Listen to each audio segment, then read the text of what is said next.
건강 플러스 인사드립니다. 안녕하세요, 남유식입니다. 안녕하세요, 윤희영입니다. 네, 우리 몸에는 약 360개 정도의 크고 작은 관절이 있다고 합니다.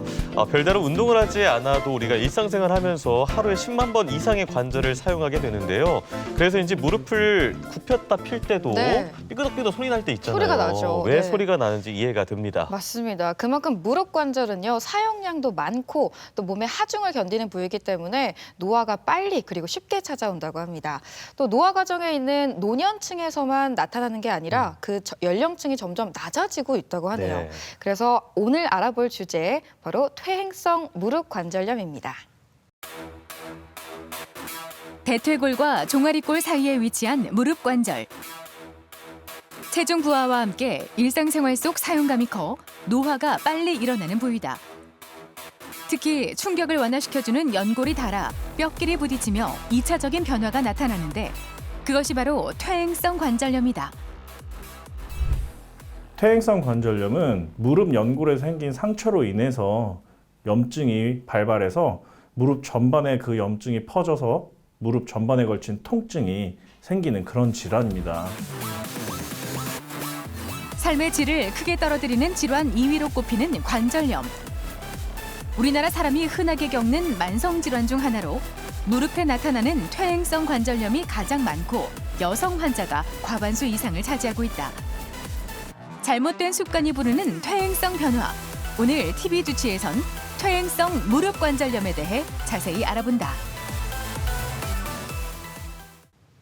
네, 오늘 도움 말씀을 위해 건양대학교 정형외과 유현준 교수 나오셨습니다. 교수님 안녕하세요. 안녕하세요. 네. 네, 저는 교수님 좀 반갑더라고요. 1년 전에 국면이시죠. 교수님이 찾아오셨었는데 그동안 뭐 하면서 지내셨나 제가 좀 또 조사를 해보니까 찾아보니까 전문 요원이에요. 네, 기사를 좀 찾아보니까 뭐 연구도 하시고 뭐 진료도 하시고 강의도 하시더라고요. 근데 그 중에서 눈에 띄는 논문 발표 자료 중에 하나가 이 AI를 활용한 머신러닝 모델이라고 하더라고요. 이게 어떤 걸까요? 간단하게 소개해드리면 환자분들 개개인마다 성별, 나이, 직업, 그리고 지병이 다 다릅니다.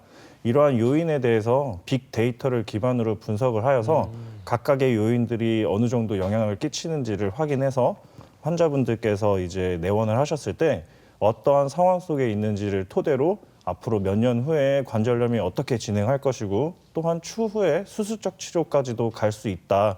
이런 부분들을 설명드림으로써 일선에서의 진료에 도움이 많이 될 수 있는 그런 연구를 진행했습니다. 네, 굉장히 과학적으로 네. 빅데이터 AI를 활용했는데 어떻게 실용화될지도 굉장히 궁금해집니다. 자, 오늘 주제가 퇴행성 무릎 관절염인데요. 어떤 상태의 질환을 뜻하는 건지 설명부터 부탁드립니다. 네, 퇴행성 관절염이란 관절의 손상으로부터 시작되어 그 주위에 염증이 지속적으로 발생하여 퇴행성 변화가 가속화됨으로써 2차적인 변화와 증상을 동반하는 그런 질환입니다. 그런데 교수님, 오늘 저희가 살펴보고 있는 주제가 이 퇴행성 무릎 관절염인데 많은 분들이 익히 알고 있는 그 류마티스 관절염하고는 어떤 좀 차이가 네. 존재하는 건가요? 다른 질환입니까? 네, 관절염이 시작되는 부위에서 그 차이가 있다고 생각될 수 있겠는데요. 우리 몸에는 외부의 병균이나 질병으로부터 몸을 보호하기 위한 면역 체계가 존재합니다. 하지만 이 부분에서 약간의 문제가 생기게 되면 우리 몸에 있는 기관을 병인으로 오인을 해서 자가 면역성 질환이 발생을 할 수 있는데 관절을 둘러싸고 있는 관절낭이나 관절 주변 조직을 병인으로 오인을 해서 자가 면역적으로 이 부분을 공격을 하다 보니 그 부분에서부터 염증이 시작되고 관절각 내 전체적으로 염증이 번지게 돼서 연골과 다른 주변 조직들을 손상시키는 질환이 류마티스성 질환입니다. 이거랑 다르게 퇴행성 관절염이라고 하면 그 부분은 연골과 반회성 연골판 이런 부분에서 손상이 시작이 돼서 염증이 추가적으로 진행을 하게 될 경우에 발생하는 게 퇴행성 관절염으로 보실 수 있습니다. 네. 이 관절 보면 오래되신 분들 보면은 약간 X자로 다리가 좀 O자, 꼬아지신 X자. 분도 있고 O자도 있고 막 이러더라고요. 우선 퇴행성 관절염이 있게 되면은 그 안에 있는 연골과 반회성 연골판 손상이 있을 수 있는데 그로 인해서 연골과 골에도 손상이 추가적으로 발생을 계속 진행을 하게 되고 그로 인해 골 정렬에 문제가 생기게 돼서 말씀하신 것처럼 O다리나 X다리 이런 네. 부분들이 발생할 수 있습니다. 근데 네. 방금 뭐 반월상 연골판이라고 하셨는데 우리 시청자분들은 잘 모르실 수도 있을 것 같아요. 이게 어느 부위에 있는 관절인가요? 아, 네. 뭐 다음 슬라이드에서 제가 그림으로 설명을 좀 드리자면은 이 부분이 대퇴골에 있는 연골 부분이고 이 부분- 대퇴골이 그러니까 허벅지 쪽 말씀하시는 네, 거죠? 맞습니다. 대퇴골에 있는 허벅지 쪽 뼈에 있는 연골이고 이 부분은 경골, 아랫다리, 정강이 뼈 윗부분에 있는 연골입니다. 이 연골과 연골 사이에 쿠션 역할을 해주는 반월상 연골판이라는 조직이 존재하게 됩니다. 초승달 모양이라고 초승달 생각하실 모양. 수 있겠습니다. 네. 네. 그러니까 지금 사진 보니까 약간 마모된 것 같은 느낌이에요. 많이 쓰다 보니까 아무래도 닳고. 마모가 되겠죠. 근데 또 궁금한 게 그렇게 마모가 되다 보면 그 연골의 조각 같은 것들이 좀 찌르지 않을까 싶어요. 통증을 네. 유발하겠죠. 네, 맞습니다. 점진적으로 천천히 연골이 닳게 되면 그런 큰 조각들이 남지는 않는데 뭐 한 번에 그런 연골 조각이 발생을 하게 돼서 부유물로 존재를 하게 되면 관절 안에서 많은 이물감을 발생시킬 수 있습니다. 네, 이렇게 퇴행성 무릎 관절염이 발생하면요, 일상생활도 좀 불편하고 네. 사회생활하면서 스트레스도 유발될 것 같은데 어떤 문제점들이 생기나요? 네, 맞습니다. 퇴행성 관절염은 가장 큰 문제가 지속적인 통증인데요. 이로 인해 부가적으로 생기는 문제들이 다 문제가 될 수 있습니다. 우선 업무 효율의 저하, 그리고 또 삶의 질 저하, 네. 또 그런 것들로 인해서 감정적으로 우울감과 스트레스가 증가를 하게 돼서 전반적인 삶에 영향을 끼칠 수 있는 질환이 되겠습니다. 아, 저희 또 큰아버지가 이 퇴행성 무릎 관절염을 앓고 계셔서 저도 명절이나 이렇게 자주 네. 뵀는데 뭐 온몸이 천근만근이다 이렇게 표현도 하시고요. 또 경과가 지나다 보면은 이렇게 진짜 봤을 때 육안으로도 네. 좀 이렇게 휘어 있다 이런 느낌이 들거든요. 무릎 관절염의 유병률 어느 정도로 지금 흔한 질환입니까? 네, 우리나라나 중국 그리고 일본 이런 동아시아 측은 좌식 문화가 조금 어느 정도 생활 속에서 많은 부분을 차지하고 있는데요. 그래서인지 슬관절에 대해서 관절염으로 고통을 받으시는 분들이 많습니다. 다른 만성적으로 통증을 유발시키는 질환 모든 것 중에서 전체 6위를 차지할 정도로 동아시아인에서는 많은 분들이 골관절염으로 고통을 받고 계십니다. 네, 만성 통증 6위. 그리고 또 들어보니까 뭐 65세 이상에서는 거의 절반 이상이 이 통증을 갖고 계시다고 하더라고요. 근데 또 이 통증이 한 곳에만 국한되는 게 아니라 좀 나타나는 부위도 다르다고요. 네, 이제 관절염이 시작되는 부위에서 우선적으로는 통증이 시작될 수 있겠는데요. 주로 무릎 내측에서 관절염이 시작이 되곤 합니다. 그럴 경우에는 무릎 내측에서 시큰한 통증이 시작이 될 수 있겠고요. 추후에 관절염이 많이 진행을 하게 되면 결국엔 관절각 내에 모두 염증이 발생하게 돼서 전체적인 관절에 통증을 호소하게 됩니다. 네.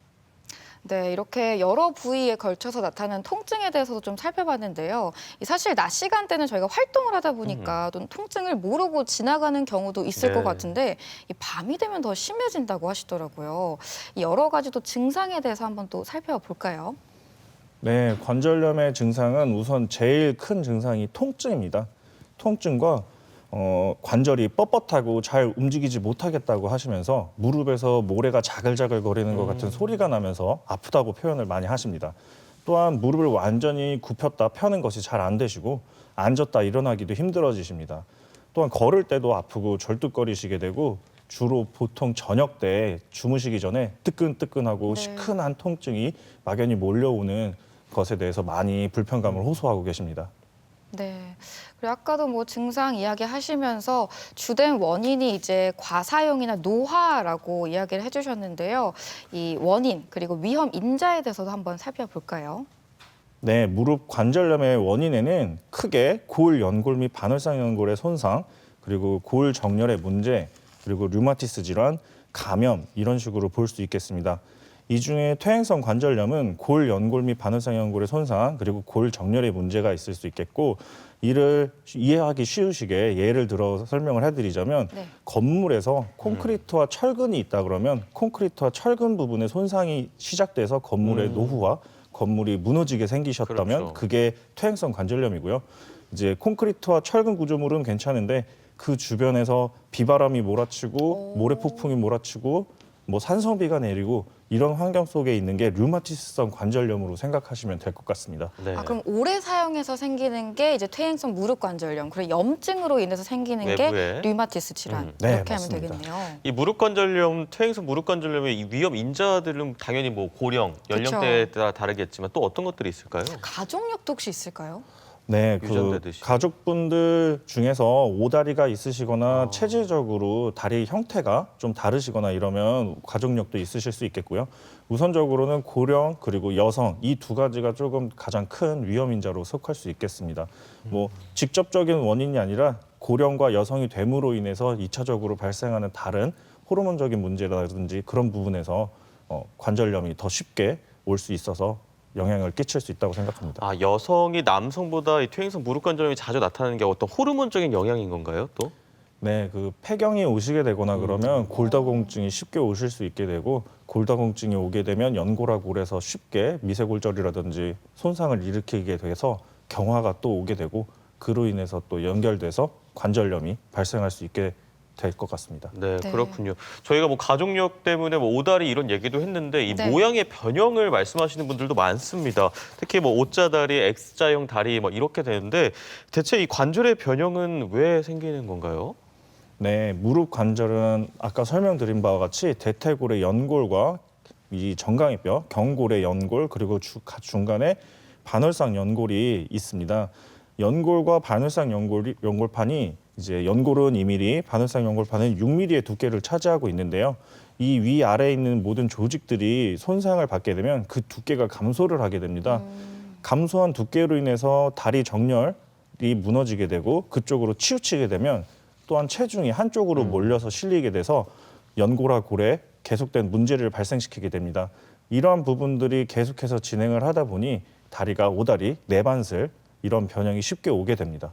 네, 교수님 이 슬라이드 사진상에 있는 환자분의 케이스 경우에는 뭐 내측, 외측 어떤 변형인 건가요? 네, 이분 같은 경우에는 내 외측의 관절염이 모두 좀 심하게 진행을 한 상태신데요. 보통 체중의 경우 내측에서 많은 부담을 하게 됩니다.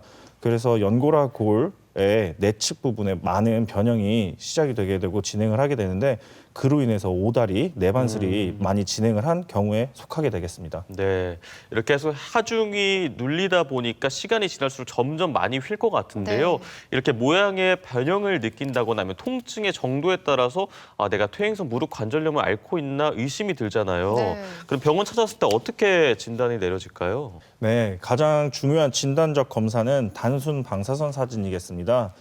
단순 방사선 사진상 관절 간격이 다음과 같이 이렇게 감소한 소견이 보이거나 연골 하골의 경화 이런 식으로 하얀색으로 연골 하골의 경화가 보이거나 또 골 근처로 골 낭종이나 이렇게 빈 공간 그런 부분이 보이게 되면 진단을 할 수 있겠고 이러한 소견들이 모두 종합적으로 합쳐져서 이제 관절면의 불규칙함을 이제 육안으로 보이게 되면 단순 방사선 사진을 통해서 관절염을 진단할 수 있겠습니다. 아래 사진 같은 경우에는 무릎 내측에 다 관절염이 진행되어 있는 상태인데 다음 사진은 무릎을 한 45도, 30도 정도 구부리고 전후면 방사선 사진을 찍은 결과입니다. 관절면과 평행하게 이제 단순 방사선 사진을 촬영함으로써 관절면에 대해서 더욱 정확하게 판단을 내리기 위한 사진 촬영입니다. 네, 이 방사선 사진에서 관찰되는 것을 보면 관절 간격이 많이 감소해서 대퇴골과 경골이 맞닿고 있는 모습이 보이고 있고요. 뼈 근처에 골극이 형성되어서 이렇게 뼈 돌기처럼 튀어나와 있는 부분들이 관찰이 되고 있습니다.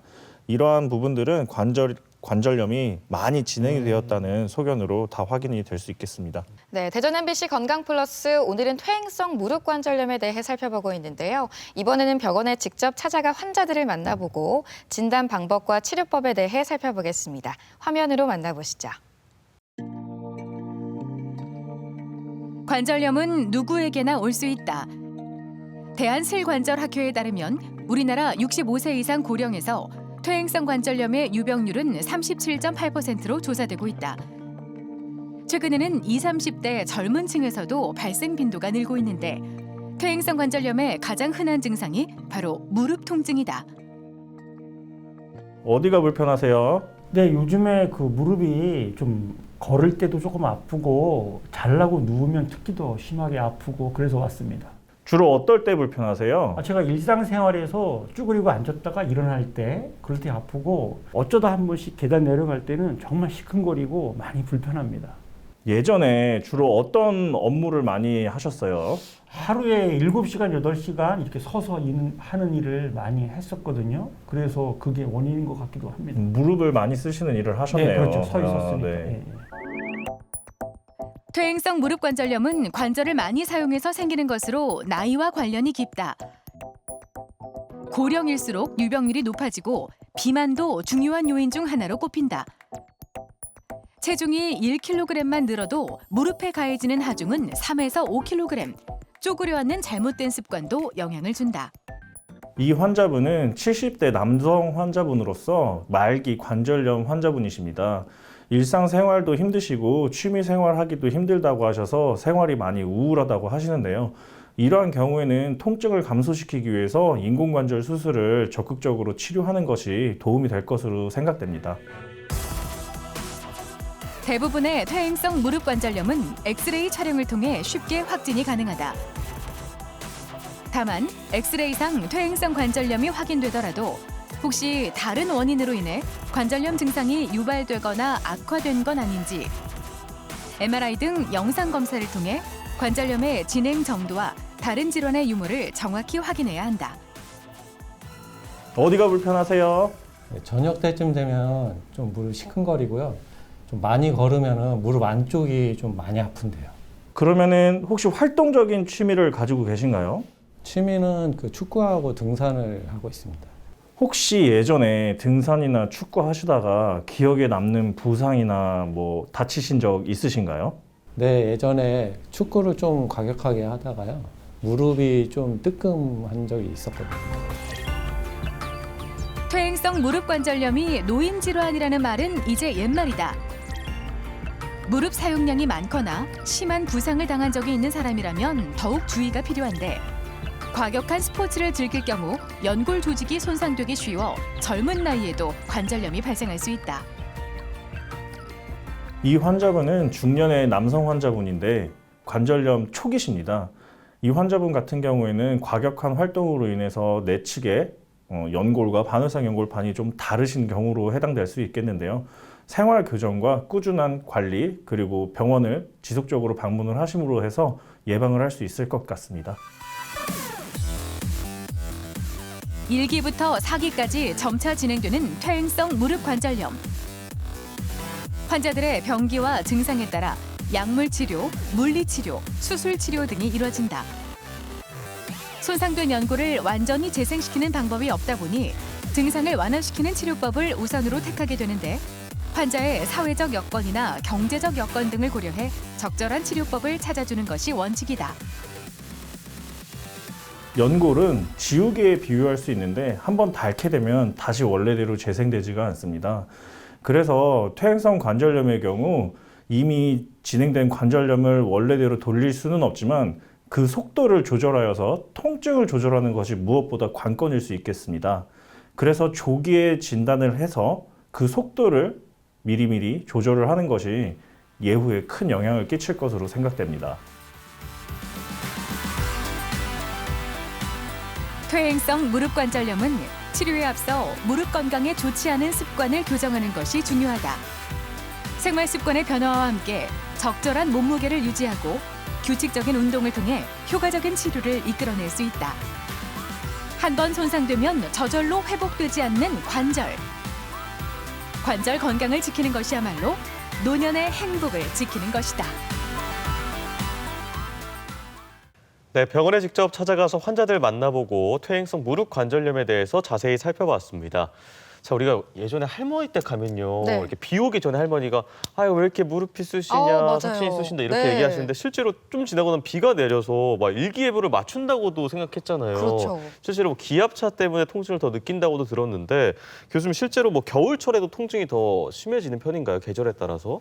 네, 아무래도 기압차가 발생함으로 인해서 컨디션이 저조하게 되고 컨디션이 저조하게 되면 체력적인 부분에서도 많은 영향이 있을 수 있겠습니다. 그로 인해 염증 같은 부분에서 좀 더 안 좋은 영향을 끼칠 수 있어서 그런 부분에서는 날씨가 영향을 끼칠 수 있을 것 같고요. 또한 겨울철이 되면은 관절이 무거워지고 또 강직이 쉽게 발생하게 되는데 그로 인해 관절 간격이 감소하게 되고 또 통증 때문에 관절 운동이 더 힘들어지게 될 것 같습니다. 네, 참 우리 몸이라는 게 신기한 것 같습니다. 네. 저희가 앞서 진단법 가운데 엑스레이 촬영까지 살펴봤고요. 이번에 살펴볼 게 3차원 방사선 검사인데 이게 뭐 국세 학술지에도 실렸다고 전 들었거든요. 네. 어떤 진단 검사 방법인가요? 네, EOS라는 3차원 방사선 검사인데요.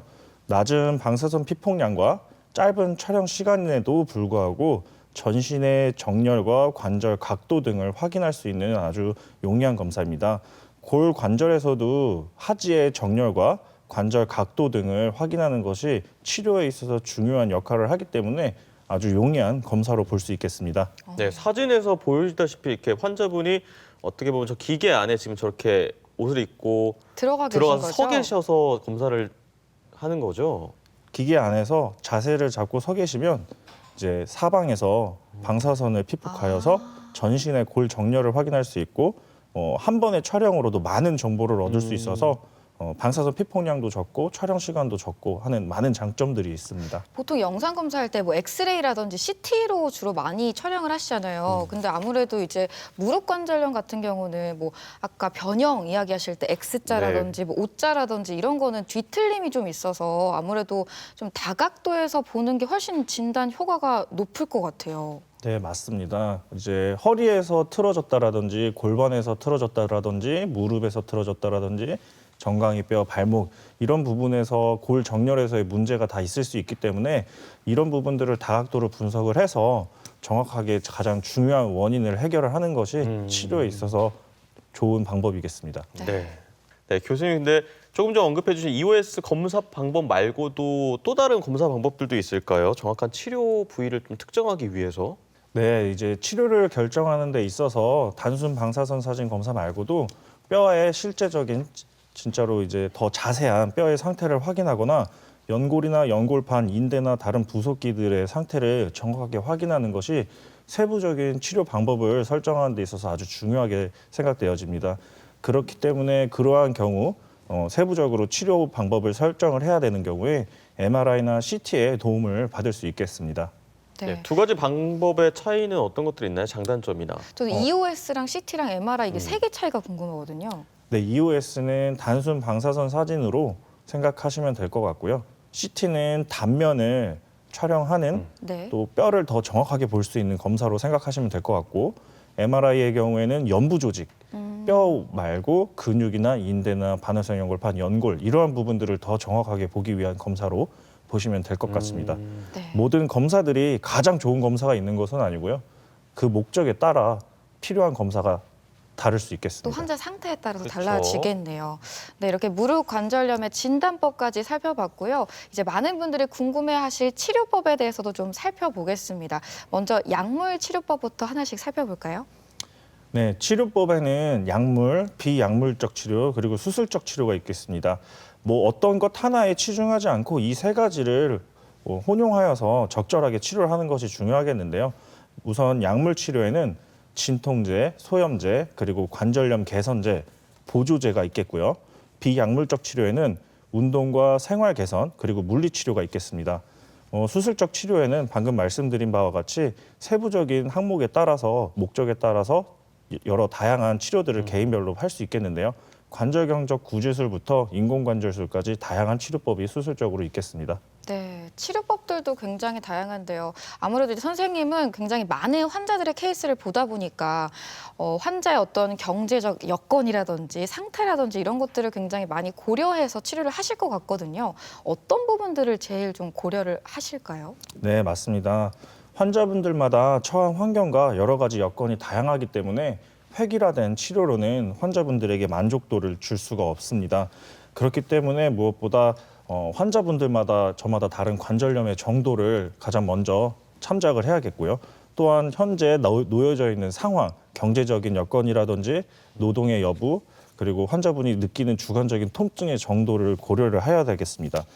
또한 신체적 여건도 고려를 물론 해야겠는데요. 나이와 다른 지병이 있는지, 전반적인 건강 상태, 비만 여부 이런 부분들을 고려를 하여서 치료를 구체적으로 결정을 해야겠습니다. 네. 자, 그렇다면 이제 예방을 위해서든 뭐 치료를 위해서든 보존적 치료가 가장 중요하지 않을까 싶고 많은 분들이 궁금해할 것 같은데요. 이 부분에 대해서도 좀 설명을 해주실까요? 네, 보존적 치료에 해당하는 부분은 약물 치료와 주사 치료 그리고 물리 치료가 있겠습니다. 약물 치료에는 방금 말씀드린 바와 같이 소염제, 진통제, 관절염 개선제가 있을 수 있겠고요. 주사 치료로는 관절 강내에 주사를 하는 건데 연골에는 혈관이 없어서 네. 관절 강내에 있는 삼출액을 통해서 관절액을 통해서 이제 영양을 흡수를 하고 재생을 하고 손상으로부터 회복을 하려고 합니다. 이 연골 보조제가 우리가 흔히 알고 있는 뭐 뼈주사 이런 건가요? 네, 맞습니다. 연골에 고농도로 윤활액이라든지 연골에 도움이 되는 영양제 성분을 포함시킨 걸 관절강 내에 주사를 하여서 연골이 조금이라도 도움을 받을 수 있게 도와주는 주사고요. 또한 스테로이드를 직접 주사를 해서 지금 심한 염증 상태일 경우에 염증을 확 가라앉혀줘서 통증과 진행의 악화를 좀 늦출 수 있는 그런 주사 치료가 있겠습니다. 동네나 이런 데서 물리치료나 도수치료 이런 부분들을 통해서도 일시적으로 통증을 경감시키고 부종과 염증을 가라앉힐 수 있겠습니다. 네, 이러한 보존적 치료는 또 한 번에 끝나는 것이 아니기 때문에 네. 계속해서 꾸준히 치료를 이용해야 되고 또 그리고 받아야 일상생활에서 하죠. 네. 제약도 있을 것 같은데 어떤 부분들을 좀 주의해야 될까요? 주의 사항이랄지 있을까요?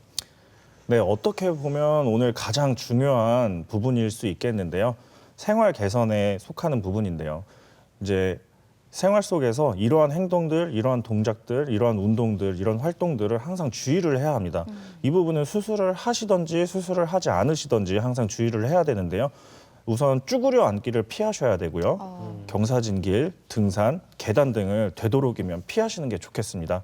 또한 과격한 활동이라든지 이제 많이 걷는 것과 같은 적절하지 못한 운동들을 한다든지 하는 거를 조금 개선을 하셔야 될 것 같습니다. 근데 우리가 흔히 알고 있는 거는 어떤 질병이든 간에 뭐 적절한 운동 이런 게 일상 네. 도움이 된다고 하잖아요, 그렇죠. 회복에. 근데 어느 정도는 운동을 또 해야 될 것 같은데 맨손으로 혹시 집에서 쉽게 해볼 수 있는 어떤 도움이 되는 그런 운동법이라든지 이런 게 있을까요? 네, 가장 기본적인 부분을 좀 설명을 드리자면 이 부분은 수술을 하시든지 수술을 하지 않으시든지 관절 굴곡 각도를 회복하는 데 도움이 되는 운동입니다. 슬관절 정강이 부분에 양손으로 깍지를 끼고 잡아주시고 지그시 당겨주심으로 해서 관절을 굴곡시켜 관절을 구부리는 것을 증가시키는 그런 동작이 되시겠고요. 누우신 상태에서 뒤꿈치를 바닥에 대고 지그시 밀었다가 지그시 당기게 하는 그런 동작을 반복해서 굴곡에 힘을 더 실어줘서 굴곡 각도를 회복하는 운동이 있을 수 있겠습니다. 그럼 이 운동은 보통 이거 보시는 분들은 좋다고 하면 막 1시간씩도 하시는 분들이 있잖아요. 어느 정도 하면 좋을까요? 강도나 어떤 시간 같은 거요? 횟수? 네. 등에 땀이 송글송글 맺히려고 하는 시점까지가 가장 적당할 것 같습니다. 시간 상관없이 네. 개인. 운동을- 개인차가 네. 다르니까. 운동을 열심히 하신다고 갑작스럽게 한 번에 몰아서 하시게 되면 그것은 운동이 아니라 노동이 될 수 있겠습니다. 맞네요. 그리고 또 보니까 집에서 할 수 있는 운동 중에 뭐 의자를 활용한 운동도 있더라고요. 이것도 좀 알려주실까요? 네, 연세 드신 분들께서 갑자기 운동을 하라고 말씀드리면 근력 운동을 하시기 어려워하시고 헬스장이나 이런 다른 운동 시설을 방문하는 것을 되게 꺼려하시는 분들이 많이 계십니다. 또 막상 운동을 하려니 무엇을 적절하게 해야 되는지를 모르시는 분이 많이 계신데요. 어렵지 않게 다음 운동들을 함으로 해서 다리 근력을 증강시키고 보존할 수 있겠습니다. 이제 고무 밴드와 수건 등을 이용해서 발에 걸어주시고 당긴 후 다리를 밀었다가 당겼다가 하는 동작을 반복하시는 운동이 있을 수 있겠고요. 엉덩이와 등을 벽에 대고 45도 정도 앉았다가 일어나는 반복 동작, 그리고 의자를 잡고 넘어지지 않게 중심을 잘 잡으시고 45도 정도만 앉았다 일어났다 하는 이러한 미니 스쿼트 같은 동작들이 도움이 크게 되실 수 있겠습니다. 근데 스쿼트가 무릎 관절에 안 좋다라는 이야기를 들어본 적이 없어서 미니 스쿼트랑 스쿼트는 또 다른 걸까요? 각도에 뭐 약간 경사가 좀 많이 차이가 나는 거 아닐까요? 네, 보통 헬스장에서 하는 스쿼트는 이제 딥 스쿼트라고 해서 엉덩이가 땅에 거의 닿는 정도까지 네, 거의 한 120도까지 내려가요. 최대한. 제가 네. 운동을 잘 안 해서 몰랐나 네, 봐요. 최대한 앉는 자세를 이제 정식 스쿼트 자세로 많이 얘기를 하시는데요. 연세 드신 분들께서는 그렇게 깊은 굴곡 자세를 하시게 되면 관절에 무리가 예. 되실 수 있으므로 45도 정도가 적당할 것 같습니다. 네. 저 고무밴드를 이용한 어떻게 보면 스트레칭 개념일 수 있는데 저도 평소에 이제 운동 전에 오. 저걸로 많이 풀어주는데 굉장히 시원하고 네. 효과가 좋다는 생각이 들더라고요. 네, 고무밴드도 있는데 또 의자를 활용한 운동법도 있잖아요. 네, 우리 흔히 엉덩이와 다리 근육이 노화가 될수록 중요하다고 말씀들 많이 하시잖아요. 노인들에게 있으셔서도 엉덩이 관절 그리고 대퇴부의 근육이 많이 중요한 근육에 속하게 됩니다. 이러한 부분들을 강화시킬 수 있는 쉬운 운동이 있는데요. 의자를 잡아주시고 다리를 앞, 옆, 뒤로 들었다 내렸다를 반복하시게 됩니다. 이 동작을 하시는 와중에 반동을 쓰지 않으시는 것이 중요하시겠고요. 네. 이러한 동작들이 수월하게 하실 수 있으시다면 드신 상태에서 5초에서 10초가량 유지를 하시고 내리시는 동작으로 응용을 하셔서 좀 더 효과를 크게 보실 수 있으시겠습니다. 네. 그리고 또 흔히 뭐 코어 힘 기른다고 운동을 좀 무분별하게 하시는 분들이 있는데 이런 동작 하시면 안 됩니다 하는 동작도 있을 것 같아요. 네, 코어는 우리 몸의 기둥으로서 어떻게 보면 가장 중심이 되는 근육들의 집합인데요. 노인, 연세가 드시고 질병이 있으신 분들에게 또한 가장 중요한 부분이 될 수 있겠습니다. 하지만 다음과 같은 동작들은 숙련자가 아니라고 하면 혹은 숙련자라고 하시더라도 조심히 수행을 하셔야 되는 동작들이 좀 있습니다. 과도하게 코어 근육을 사용하는 것은 질병이 있으신 분들에게는 어떻게 보면 더욱 무리가 되는 동작일 수 있으므로 간단한 동작부터 수행을 해서 코어의 힘이 확실하게 길러진 후에나 이러한 동작들을 응용해서 하시는 것이 좋겠고요. 가장 주의해야 하는 동작은 다음과 같은 이제 고양이 등같이 등을 활처럼 휘는 동작은 디스크에 갑작스러운 강한 압력을 주게 되어서 디스크 탈출증이라든지 디스크로 인한 합병증들을 유발할 수 있어서 가장 주의해야 되는 동작 중에 하나가 되겠습니다. 네. 제가 또 저 동작을 굉장히 자주 하거든요. 저도 굉장히 많이 고양이 하는데, 자세로 네. 시원하게 밀어놨다가 굽혔다가 하는데 네. 보니까 동작이- 주로 이제 퇴행성 무릎 관절 앓고 계신 분들이 주의해야 되는 게 이제 허리를 많이 굽히거나 이런 동작들을 많이 피하셔야 되겠네요. 네, 맞습니다. 디스크 유발을 네. 하는. 네. 이제 무릎 관절염이 있으신 분들이 퇴행성 질환이시기 때문에 다른 동반된 곳에서도 질환을 많이 앓고 계십니다. 허리 부분에서 많은 분들이 통증을 호소하고 계신데요. 디스크는 또한 퇴행성 질환으로서 많은 부분을 차지하고 있기 때문에 이 부분에서도 통증이 유발될 경우 무릎 관절염의 통증을 조금 더 크게 느끼게 되는 상황이 올 수 있어서 모두 신경을 좀 써줘야 되는 부분이 되겠습니다. 네, 뭐든지 적절하고 좀 알맞은 운동을 해야겠네요. 맞아요. 네, 이렇게 저희가 운동법까지도 살펴봤고요. 이번에는 수술법에 대해서 좀 살펴볼 텐데요. 연골을 유지한 채 하는 뭐 수술법이 있다고 들었어요. 여러 가지 수술법들이 있는데요. 정도에 따라 다양한 치료들이 있을 수 있겠습니다. 우선적으로 보시게 될 것은 이제 손상된 연골 부위를 직접적으로 회복을 시키기 위한 수술법인데요. 관절 내시경을 통해서 손상된 연골 부위를 직접적으로 긁어주고 미세 천공을 하여서 이 부분에서 골수나 줄기세포로부터 초자연골이 재생되어 연골 부분을 덮을 수 있도록 회복시키는 그런 수술이 되겠고요. 그러니까 구멍을 내는 이유가 다시 줄기세포를 넣기 위해서 구멍을 내는 거예요? 이 부분에서만 해도 이제 뼈 안으로의 구멍이 그 골수나 그 안에서의 여러 가지 재생을 유발하는 세포들의 이제 유입을 돕기 때문에 네. 이 미세 천공만으로도 치료 방법이 될 수 있고요. 네. 이것은 하지만 원래 연골 상태로 회복되는 것은 아닙니다. 하지만 이제 최근 들어서 말씀하신 것처럼 이 미세 천공한 부위에 자가 연골 세포를 배양해서 이식을 한다든지 줄기세포를 직접 이식을 한다든지 해서 최대한 원래 연골 세포로 재생을 다시 시키기 위한 수술법들을 많이 시행하고 있습니다. 그럼 거기 보이는 빨간색 액체 같은 게 피가 아니라 그럼 줄기세포인 배양이 거예요? 된 건가요? 네, 연골이나 줄기세포로 보실 수 있겠습니다. 네, 보통 그리고- 줄기세포가 이런 형태를 띠고 있습니다. 네. 그리고 또 절골술도 있다고 들었어요. 교정 절골술이요? 네, 처음에 설명드린 것처럼 동아시아인은 좌식 생활이 많은 부분을 차지하다 보니까 일명 오다리, 내반슬이라고 하는 다리가 안으로 굽는 무릎이 바깥을 향하게 되는 이러한 변형이 많이 있으시게 됩니다. 이런 변형이 있으시게 되면 체중이 내측으로 과도하게 쏠리게 돼서 내측부의 관절염을 더욱더 악화를 진행시키게 되고 통증을 더욱 유발하게 됩니다. 이러한 경우에 교정 절골술을 시행하여서 내측으로 치우친 체중을 바깥쪽으로 분산시키고 곧은 다리로 만듦으로 인해서 내측에 발생한 관절염의 진행을 악화를 늦추고 통증을 경감시킬 수 있는 이런 수술을 시행할 수 있겠습니다. 네. 왼쪽 사진에 보다시피 그 검은색으로 음영진 하부의 음영진 부분이 이제 절골이 된 건가요? 예, 이 부분을 쐐기 형태로 절골하여서 벌려줌으로 해서 다리가 바깥쪽으로 돌아가게끔 해서 반듯한 다리 형태를 만들 수 있게 하는 게 절골술이 되겠습니다. 저희가 이렇게 지금까지 살펴본 수술법들은 연골이 남아 있을 때잖아요. 근데 이제 연골이 다 닳았을 때는 수술을 해야 할 텐데요. 아마 많은 분들이 알고 계실 인공관절 치환술 이 부분도 좀 설명을 해주실까요? 네, 보통 많은 분들이 관절염에 대해서 이제 앓고 계시는 분들은 조사를 하시다 보면 이제 인공관절 수술에 대해서 많이 듣고 네. 또 알아보고 오십니다. 인공관절 수술은 관절염이 발생한 부위를 근원적으로 제거를 해서 인공적으로 만들어진 부품을 관절을 삽입해서 더 이상의 관절염으로 인한 통증이나 악화를 증상을 막는 획기적인 수술입니다. 그 종류에는 만약에 내측에 국한된 관절염이 있을 경우에 내측 부분만 치환을 해주는 반치환술이 있을 수 있겠고요. 전체적으로 관절염이 퍼진 경우에 전치환술을 통해서 전체적으로 관절염 부분을 제거를 해서 인공관절로 대체를 해주는 이런 전치환술이 있을 수 있겠습니다.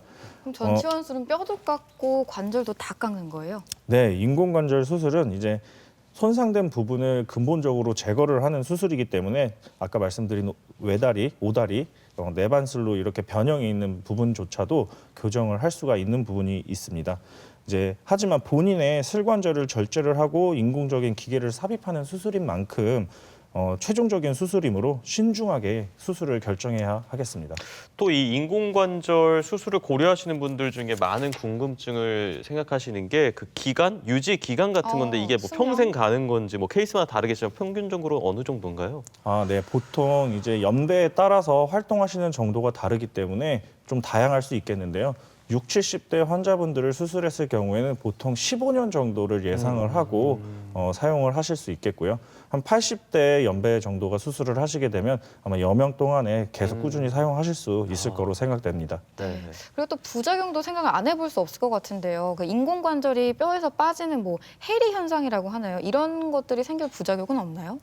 네, 만약에 처음에 수술이 조금 문제가 있으시거나 아니면 지내시면서 인대나 다른 부속기들의 기능이 떨어짐으로 인해서 불안정증이 발생을 하거나 해서 인공관절이 어느 쪽으로 치우친 부분에서 일을 더 많이 하게 되거나 더 치우친 정렬을 가지게 되면 그쪽 부분의 골이 녹게 되고 녹게 되면 인공관절이 부착된 뼈가 녹았음으로 인해서 불안정한 상태가 유발되게 됩니다. 그로 인해서 인공관절 부분이 흔들리게 되고 그러면 해리 현상이 발생할 수 있겠습니다. 네, 이 부작용이 나타나지 않도록 꾸준히 재활 운동을 분명히 해주실 텐데 네. 어떤 재활 운동들이 도움이 될까요? 수술 받으신 분들은? 네, 무엇보다 수술 후에 통증으로 인하여 움직이기 힘들어하는 분들이 많습니다. 하지만 빠르고 적절하게 재활을 시작할수록 회복이 좋고 추후 기능적으로 뛰어날 수 있습니다. 다리를 다 피는 것은 보행이나 직립 하시는 데 있어서 중요한 역할을 하는데요. 다리를 다 피는 것을 좀 환자분들이 초반에는 많이 힘들어합니다. 그래서 다음 그림과 같이 발목에 수건을 받치고 무릎을 쭉 피는 힘을 주고 발등을 위아래로 쭉 밀었다 쭉 당겼다 하는 동작을 반복적으로 하시는 동작이 있으실 수 있겠고요. 또한 이제 평평한 땅이나 침대에서 다리를 바닥에 대고 무릎을 10초간 지그시 눌러주는 동작을 하시거나 이제 발 뒤꿈치에 수건을 받치고 발에 수건을 걸고 쭉 당겨주는 동작을 하시게 되면 완전 신전에도 도움이 되시고 하지 혈액순환에도 도움이 돼서 수술 후에 염증 상태로부터의 회복이나 통증이 개선되는 데 많은 도움을 받으실 수 있겠습니다. 이제 무릎 오금에 수건을 받치고 뒤꿈치가 땅으로부터 떨어지도록 전방 대퇴부의 근육에 힘을 주시게 되면 다리 근력 보존과 다리 근력 훈련에도 도움이 되시겠고요. 누우신 상태에서 다리를 쭉 편 상태로 다리를 들었다 내렸다 하는 동작 또한 반복하시게 되면 추후 보행을 하시는 데 있어서 많은 도움이 되실 것으로 생각됩니다. 네, 이게 수술 후에 끝난 게 아니라 재활 운동까지 하셔야 유지를 할 수 있다는 점 꼭 그럼요. 기억하셨으면 좋겠습니다. 자, 저희가 이렇게 퇴행성 무릎 관절염에 관한 원인부터 치료법까지 살펴봤는데요. 이것만큼은 꼭 기억하자. 내용을 정리해 주시면 좋을 것 같아요. 이것만큼은 꼭 기억하자. 첫째, 적절한 운동. 둘째, 적절한 휴식. 셋째, 적절한 영양. 넷째, 적절한 진료가 되겠습니다.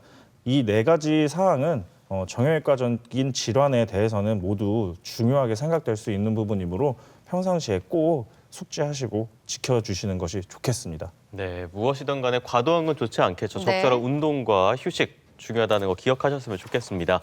자, 대전 MBC 건강플러스 오늘 퇴행성 무릎 관절염에 대해서 살펴보고 있는데요. 이번에는 이와 관련된 오해와 진실을 OX 퀴즈로 풀어보겠습니다. 네, 퇴행성 무릎 관절염과 관련된 OX 질문 준비했습니다. 먼저 첫 번째 질문인데요. 이 인공관절 치환술은 평생에 한 번밖에 하지 못하기 때문에 최대한 늦게 하는 게 좋다. 이건 O일까요, X일까요? 정답은 세모입니다. 평생에 한 번밖에 하지 못하는 것은 아니지만 그만큼 심사숙고하여 결정하여야 하는 큰 수술은 맞습니다.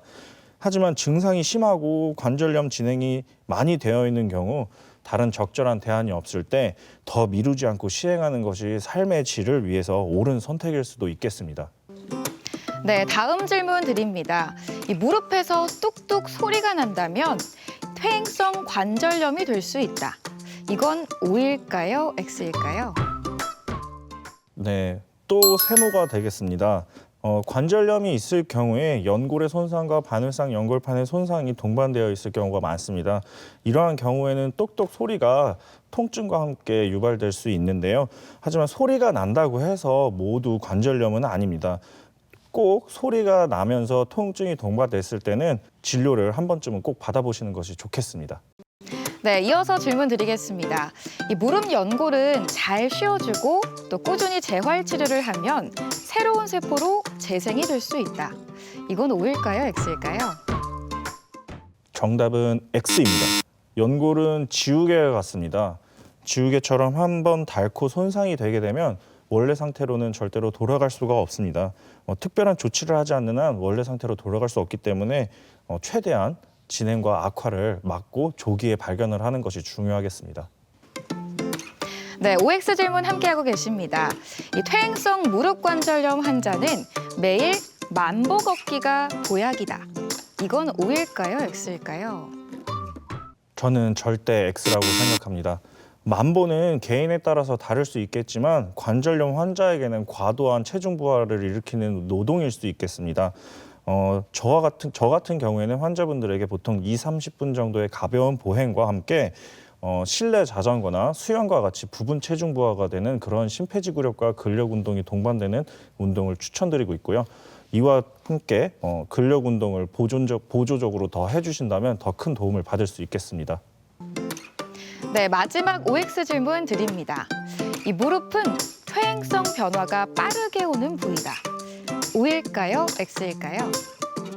네, 하지의 다른 관절과 비교를 하자면 동그라미에 속할 수 있겠습니다.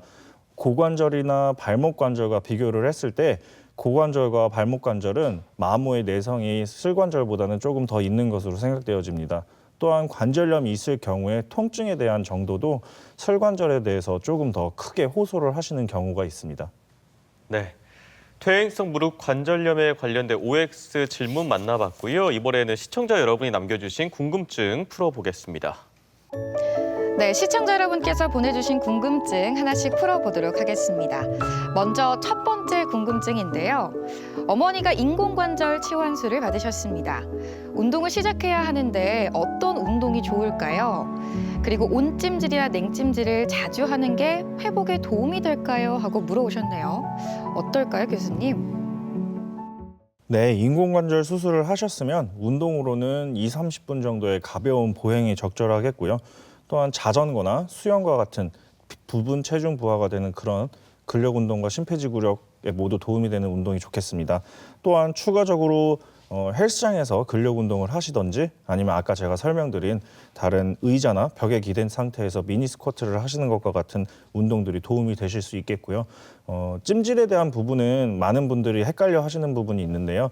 오전에 다리가 뻣뻣하고 굳은 것 같은 강직이 있고 시린 증상이 있을 때는 온찜질로 좀 풀어주시는 게 좋겠고요.